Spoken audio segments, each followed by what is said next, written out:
Bonjour cher jury, nous vous remercions d'avoir accepté de consacrer votre temps à l'appréciation de ce travail qui fait le rapport de notre alternance au sein de l'UMS Stellamar pour le compte de notre master en informatique. Le sujet de notre alternance s'intitule Utilisation des méta-heuristiques pour la génération de modèles de déplacement 2D et 3D dans un contexte d'études comportementales. Ce travail a été tutorié par le professeur Antoine Aello, directeur de l'UMS Stellamar. Notre présentation va donc s'articuler autour des points que voici. Après une introduction, nous présenterons l'UMS Stellamar, nous présenterons ensuite les programmes de recherche sur lesquels nous avons travaillé, ainsi que les solutions que nous avons apportées aux différents projets qui nous ont été confiés, puis nous finirons par les résultats que nous avons obtenus avant de conclure et de présenter les perspectives pour ce travail. Cher jury, la biodiversité représente l'ensemble formé par tous les êtres vivants. On y retrouve la faune, la flore, les milieux naturels et même les hommes. La biodiversité assure le bon fonctionnement de l'écosystème et est le gage de l'évolution de la vie. Elle est également un atout majeur pour le développement économique des régions et des collectivités. Aujourd'hui, on répertorie 1,9 million d'espèces pour 10 à 100 millions d'espèces dont on suppose les existences. 36% de ce nombre d'espèces est aujourd'hui menacé. Pour cela, beaucoup de questions se sont posées sur la stratégie à adopter pour protéger la biodiversité. C'est donc dans ce contexte que l'Université de Corse, à travers l'UMS Stellamar, a adopté la stratégie de la préservation et de la restauration du milieu naturel.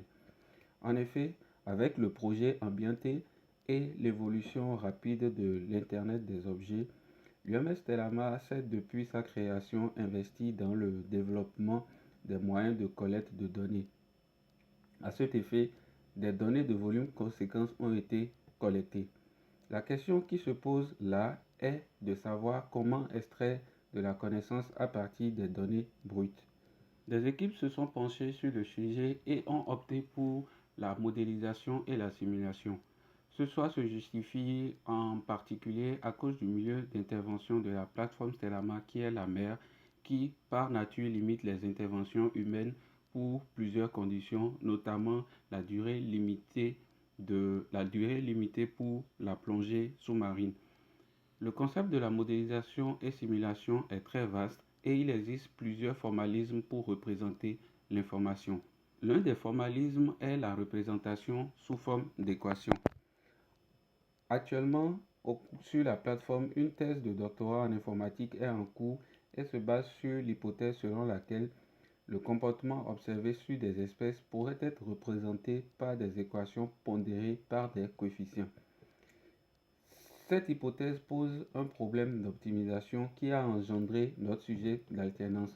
En effet, il s'agit de trouver les coefficients optimaux pour les équations sur lesquelles reposent ces hypothèses. Passons à présent à la présentation de la structure au sein de laquelle nous avons travaillé. L'UMS Stellamar a été créé en 2010 et labellisé en 2011 par le CNRS. Elle est située dans la commune de Bigoulia et a 4 missions principales. La première est d'apporter des solutions aux problèmes des professionnels de la mer. La deuxième est d'organiser l'exploitation des ressources halieutiques. La troisième est de contribuer à la restauration du milieu naturel. Et la dernière est de contribuer à la protection de la biodiversité. C'est donc dans ce cadre que s'est déroulée notre alternance qui a pour mission principale de répondre aux besoins informatiques et technologiques des chercheurs. De manière plus spécifique, il s'agit de concevoir des outils de suivi, de participer au développement et au déploiement d'un système de suivi en temps réel et enfin de concevoir un outil de prédiction de déplacement d'espèces. Pendant ces 2 dernières années passées au sein de l'UMS Stellamar, nous avons travaillé sur 2 programmes de recherche. Le premier est le programme de suivi du vivant et le second est le programme de modélisation comportementale. Le programme du suivi de vivant a pour objectif de mieux comprendre les comportements ainsi que les interactions que peuvent avoir les espèces sur leurs environnements. Le projet sur lequel nous avons travaillé spécifiquement dans ce programme est le projet de conception de caméras autonomes. Ce projet est né du besoin des scientifiques d'observer les milieux expérimentaux et naturels. La solution à proposer doit être une solution clé en main qui permet de collecter des données du milieu et doit avoir une autonomie minimum de 7 jours. Les solutions existantes sur le marché ne répondent pas aux spécifications des scientifiques parce que leur déploiement est difficile, leur paramétrage n'est pas flexible et surtout leur autonomie en énergie est très réduite. Le projet de modélisation comportementale, quant à lui, est découpé en deux volets. Le premier volet est l'optimisation du paramétrage des modèles comportementaux. Comme nous l'avons dit, l'hypothèse du sujet de thèse qui a engendré notre sujet de l'alternance suppose qu'un comportement peut être représenté par une équation avec des coefficients. Donc, dans ce cas, supposons un comportement C qui est l'ensemble de plusieurs comportements C1 jusqu'à Cn. À chacun de ces comportements, on affecte un coefficient. Notre rôle ici est de pouvoir trouver les coefficients optimaux qui permettent de représenter au mieux le comportement général C. Le second volet est le volet de la génération d'équations. En effet, on suppose que le déplacement d'un individu décrit une trajectoire qui peut être définie par une ou plusieurs équations. Les deux volets de ce projet de modélisation comportementale peuvent être solutionnés par des méthodes de résolution de problèmes, en particulier les méta-heuristiques et la programmation automatique. Intéressons-nous à présent à ce que c'est que les méta-heuristiques et à ce que c'est que la programmation automatique. Les méta-heuristiques sont des méthodes de recherche inspirées par la nature. Elles se basent sur un processus itératif et évolutif qui permettent la convergence vers une solution optimale. Généralement, on part d'une ou de plusieurs solutions qu'on améliore au fil des itérations pour atteindre la solution optimale. Autant qu'elles sont, les méta-heuristiques reposent sur 5 phases d'exécution générique. La première phase d'exécution des méta-heuristiques correspond à la génération de solutions. On génère un nombre connu de solutions. Ensuite, on passe à la phase d'évaluation qui correspond à la phase où on attribue un score aux solutions générées en fonction de leur affinité par rapport à l'objectif. La troisième phase correspond à la phase d'analyse. À cette phase, on analyse les solutions générées précédemment pour voir si parmi elles, on n'a pas une solution qui correspond à l'objectif ou si une condition d'arrêt n'est pas encore atteinte. Si une condition d'arrêt est atteinte, on arrête l'algorithme. Sinon, on passe à la phase suivante qui est la phase de sélection qui correspond à trier les solutions et à en choisir les meilleures de cette solution. Et à en choisir les meilleures de l'ensemble des solutions qu'on a.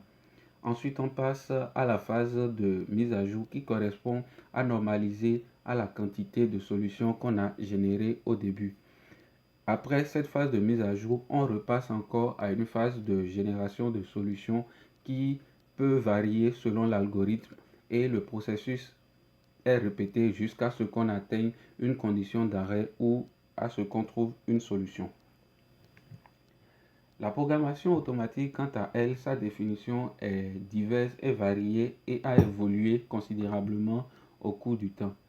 En 1985, David Parnas a défini la programmation automatique comme étant un processus qui permettait l'automatisation de la perforation des bandes de papier. En 1992, Bergman a défini la programmation automatique comme étant un processus de construction automatique de code exécutable à partir d'informations fragmentaires. Des publications récentes, notamment celle de 2014, définissent la programmation automatique comme étant une méthode qui utilise une technique de recherche pour construire automatiquement un programme informatique qui résout un problème donné sans exiger de l'utilisateur de connaître à l'avance la structure de la solution. Et c'est bien cette partie, et c'est bien cette définition qui correspond au travail que nous avons eu à faire. Les bases étant ainsi jetées, nous avons proposé des solutions à chacun des problèmes qui nous ont été posés. Pour le projet de conception de caméras autonomes, le projet a été réalisé et concrétisé au cours de l'année 2018 et 2019 et a d'ailleurs fait l'objet d'une soutenance face à un jury. La solution qu'on avait proposée est une solution composée d'un ensemble de cartes électroniques et de capteurs. Comme carte électronique, il s'agissait notamment d'une Raspberry Pi et d'une carte Arduino. La carte Arduino et la carte Raspberry Pi servaient à piloter le système d'éclairage et l'ensemble des capteurs connectés. Le dispositif a servi dans de nombreuses missions d'expérimentation, comme là par exemple lors d'un relâché d'oursins où nous voyons de jour les espèces de poissons qui viennent prédater les oursins et de même pendant la nuit nous voyons très bien. Le dispositif répond aisément aux spécifications du début, le coût est moindre et a une bonne résolution comme on peut le voir sur ces différentes images. Concernant le projet de modélisation comportementale qui a été le cœur de notre alternance pour cette année, face à la problématique qui est d'optimiser les coefficients et celle de la génération des équations 2D et 3D, nous avons proposé un framework qui fait à la fois les deux tâches. L'architecture que nous avons proposée pour ce framework est la suivante. Nous avons le médiateur qui comporte la logique d'exécution du framework. Il se comporte aussi comme un ordonnanceur de tâches lors des différents calculs. Après, nous avons le data manager que, comme son nom l'indique, est le gestionnaire des jeux de données. Il permet de faire du filtrage, de l'échantillonnage et aussi de la journalisation, c'est-à-dire enregistrer les différentes données qui sont produites lors de l'exécution du framework. Après, nous avons le visualiseur. C'est la couche qui se charge de tout ce qui est visuel, l'affichage des courbes, l'évolution du calcul et tout ce qui va dans ce sens. Et en dernière position, nous avons l'optimiseur lui-même qui implémente divers méta-heuristiques. Comme méta-heuristique, nous avons implémenté pour l'optimisation de coefficients l'algorithme génétique. Supposons cette équation dont une des solutions est x égale à 1, y égale à 0 et z égale à 3. Conformément au processus des méta-heuristiques, nous avons généré de manière aléatoire des individus. Dans ce cas, il s'agit de l'individu 1 et de l'individu 2 avec les différentes valeurs pour x, y et z. La prochaine étape a été de coder ces différentes valeurs sous forme binaire. Nous convertissons chaque valeur sous forme binaire que nous mettons ensemble. Cela est fait en effet pour faciliter la prochaine phase qui est le croisement. Chaque individu va libérer un de ces fragments qui ira se fusionner avec celui de l'autre individu pour former de nouveaux individus. Par exemple, nous avons ici l'individu 1 qui se dédouble, qui se découpe en deux et donne une partie à l'individu 2. L'individu 1 récupère aussi une partie de l'individu 2. La fusion de ces deux va donner deux nouveaux enfants qui ont des valeurs différentes et nous le voyons très bien ici, nous avons un enfant qui correspond à la solution attendue. On est donc parti de deux individus qui ne sont pas solutions qu'on a croisées entre eux pour obtenir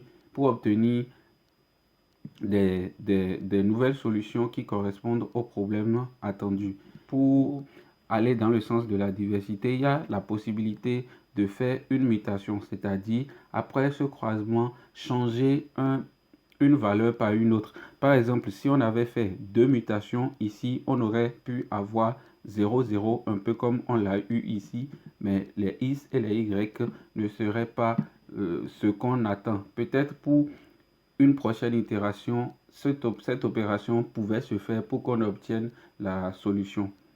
Le deuxième algorithme que nous avons implémenté pour l'optimisation de coefficients est l'algorithme immunitaire de type clone Alger. Il est inspiré du système immunitaire, de la manière dont le système immunitaire se défend contre les agressions. Supposons ce cas où nous recherchons la valeur 10. Tout comme une méta-heuristique, nous allons générer premièrement des solutions aléatoires. Donc notre solution de départ, c'est 4, 8 et 9. La deuxième étape est de cloner les solutions de base en fonction de leur affinité à la solution que nous recherchons. 4 est très éloigné de 10, donc nous allons la cloner un tout petit peu. Donc 4 va donner 2 autres 4. 8 est plus proche de 10, donc 8 va donner 3 autres 8. 9 est très proche de 10, donc 9 sera beaucoup plus cloné, donc va donner 4 clones. La troisième étape est l'étape de la mutation ou de l'hypermutation. Là aussi, proportionnellement à son affinité par rapport à la solution, on va muter la solution en changeant les valeurs. 4 est très loin de 10, donc on va hypermuter cela. De 4, on est parti à 8, comme de 4, on est parti à 0. Donc, on a fait une hypermutation. Pareil ici pour le 8. De 8, nous sommes passés à 11. On a fait des hypermutations, contrairement au 9 qu'on a juste muté un tout petit peu. De 9, on a toujours obtenu un 9. De 9, on a obtenu 8. Et de 9, on a obtenu le 10, qui est la solution que nous recherchons. Concernant les algorithmes que nous avons implémentés pour la génération d'équations, nous avons implémenté en premier lieu l'algorithme génétique sous forme de programmation génétique. La programmation génétique est inspirée de la théorie de l'évolution de Darwin, donc utilise les divers concepts de l'évolution, la sélection, le croisement et la mutation. Mais dans ce cas d'algorithme, on représente une solution sous forme d'arbre, contrairement au cas précédent où on a représenté la solution sous forme binaire. Ici, on représente la solution sous forme d'arbre. Un arbre est constitué de feuilles et de nœuds, où les feuilles, c'est-à-dire les nœuds terminaux, représentent des valeurs et les nœuds qui sont à l'intérieur représentent des fonctions. Comment fonctionne cet algorithme? Tout comme dans l'autre cas, nous avons à la base deux individus qui vont se partager des fragments. Cet individu va donner ce fragment, cet individu va donner ce fragment pour former un nouvel individu et pareil de l'autre cas aussi. Aussi, nous avons la possibilité de faire une mutation. Ici, par exemple, nous avons une solution de base qui est moins 3x plus 4. En mutant le moins 1, en mutant le moins en plus, nous obtenons une nouvelle solution qui est x plus 4. Le deuxième algorithme que nous avons implémenté pour la génération d'équations est l'algorithme de colonie des fourmis. Cet algorithme est inspiré de la manière dont les fourmis recherchent le court chemin lorsqu'ils cherchent la nourriture. Il introduit la notion de communication entre les individus, c'est-à-dire lorsque les fourmis se déplacent sur le chemin, ils déposent des phéromones pour indiquer le passage aux autres fourmis qui arrivent derrière. Ainsi, en partant d'un comportement individuel simple, on arrive à faire un système collectif très intelligent. Alors, comment est-ce que marche cet algorithme en programmation automatique? L'algorithme fonctionne en 3 phases. La première phase, c'est de générer un graphe qui constitue l'espace de recherche pour la fourmi. Cet espace de recherche va être ensuite exploré et en fonction de cette exploration, nous allons pouvoir construire une équation qui représente l'exploration par la fourmi. Après avoir généré un graphe de manière aléatoire, le déplacement d'une fourmi repose sur 5 principes. Premier principe, pour quitter un nœud à un autre, la fourmi choisit le chemin où il y a le plus de phéromones. Pour une première itération, la quantité de phéromones est la même sur tous les liens entre les nœuds. Deuxième principe, lorsqu'une fourmi est à un nœud fonction, elle se clone au nombre de paramètres que prend la fonction. Ici, la fonction plus prend 2 paramètres, donc la fourmi devient 2.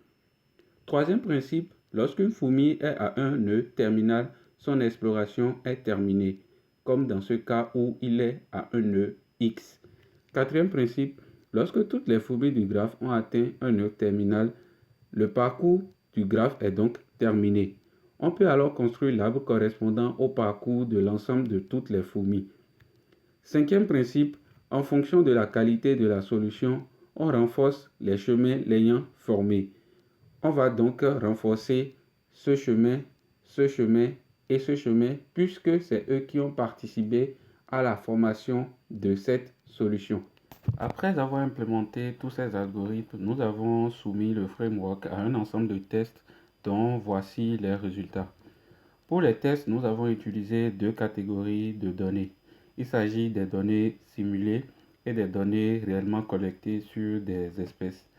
La première expérimentation a consisté à l'optimisation de coefficients sur une fonction simple avec trois variables à optimiser. Les résultats révèlent que les premières solutions trouvées sont très mauvaises. Au fil des itérations, les solutions deviennent de mieux en mieux jusqu'à ce qu'on atteigne la solution voulue au bout d'une centaine d'itérations environ, comme le montre la courbe de la moyenne des fitness en fonction du nombre d'itérations. L'expérimentation 2 a consisté à faire le même exercice que dans l'expérimentation 1. Mais cette fois-ci, nous sommes passés de 3 à 17 coefficients à optimiser. Nous sommes passés également d'une équation à 6 équations réparties sur plusieurs intervalles de temps. Nous y avons aussi ajouté des liens entre les équations. Les résultats issus de cette expérimentation sont semblables à l'expérimentation 1. Les solutions sont très mauvaises au début et au fil des itérations, elles s'améliorent. Ici, la solution a été trouvée au bout de 450 itérations environ. En faisant une petite synthèse sur les tests pour l'optimisation de coefficients, nous remarquons que le framework répond efficacement aux problèmes auxquels on l'a soumis avec un taux de réussite d'environ 88%. Nous remarquons aussi que les solutions sont trouvées dans des délais raisonnables. Concernant les problèmes de génération d'équations, nous avons fait aussi deux tests. Le premier test utilise des données simulées par une équation à trois inconnus, comme c'est souvent dans le cas dans l'étude de déplacement. Il s'agit des coordonnées, donc des positions X, Y et Z. En utilisant ces données avec le framework, il a réussi à trouver la solution très rapidement, soit au bout de 286 itérations. Les courbes que nous avons obtenues lors de ce calcul aussi sont typiquement caractéristiques des méta-heuristiques. Nous avons de très mauvaises solutions au début qui également s'améliorent au fil des itérations pour en donner une bonne. Le deuxième test de génération d'équations utilise des données réelles collectées à l'aide de la caméra que nous avons conçue. Les solutions obtenues lors d'une première tentative sont très éloignées de celles attendues. Cela est dû au fait que nous tentons de trouver, comme dans les autres cas, une relation entre l'abscisse, l'ordonnée et la côte. Après qu'on se soit rapproché des biologistes de la plateforme, ceux-ci ont déclaré que les données que nous avions à disposition étaient peu révélatrices du comportement d'un oursin.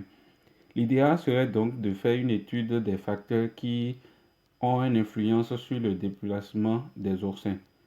Néanmoins, nous avons tenu à soumettre notre framework à ce problème en faisant une optimisation pas à pas. Cette approche nous a permis d'obtenir des résultats sur certains intervalles où nous nous rapprochons très bien de la solution attendue. Sur d'autres intervalles, nous avons les mêmes allures de la courbe, mais nous n'avons pas la même envergure. Somme toute, le framework a répondu avec efficacité aux problèmes d'optimisation de coefficients avec quand même une perte minime d'efficacité quand le nombre de variables est grand. Cela est dû au problème d'explosion combinatoire. Le framework a également répondu efficacement aux problèmes de génération d'équations, mais beaucoup plus pour des données simulées. Quant aux données réelles, nous envisageons une étude des paramètres qui peuvent influencer le déplacement d'un oursin. Par la même occasion, nous allons nous doter des moyens pour collecter aussi ces paramètres. Chers membres du jury, au terme de ces 2 années passées au sein de l'UMS Telama, nous terminons notre alternance avec un bilan très satisfaisant. L'UMS Telama a été le cadre idéal pour nous de combiner notre passion pour l'électronique, l'informatique et la recherche scientifique. Nous y avons réalisé avec succès les tâches qui nous ont été confiées. Toutefois, des perspectives sont envisagées pour nos travaux. Il s'agira de réaliser une étude sur l'optimisation des paramètres utilisés pour nos algorithmes, trouver ou concevoir un modèle d'espèce qui prend en compte tous les paramètres qui peuvent influencer le déplacement d'une espèce, implémenter d'autres algorithmes dans notre framework. Notamment, la piste de l'hybridation des algorithmes est fortement envisagée pour gagner en efficacité. Et enfin, nous envisageons continuer ce travail sur un sujet de thèse portant sur l'affinage et la génération des modèles comportementaux avec les méta-heuristiques. Pour finir, nous tenons à préciser que nos travaux font actuellement le sujet d'un article scientifique qui devrait être soumis dans une revue très prochainement. Nous vous remercions pour votre aimable attention.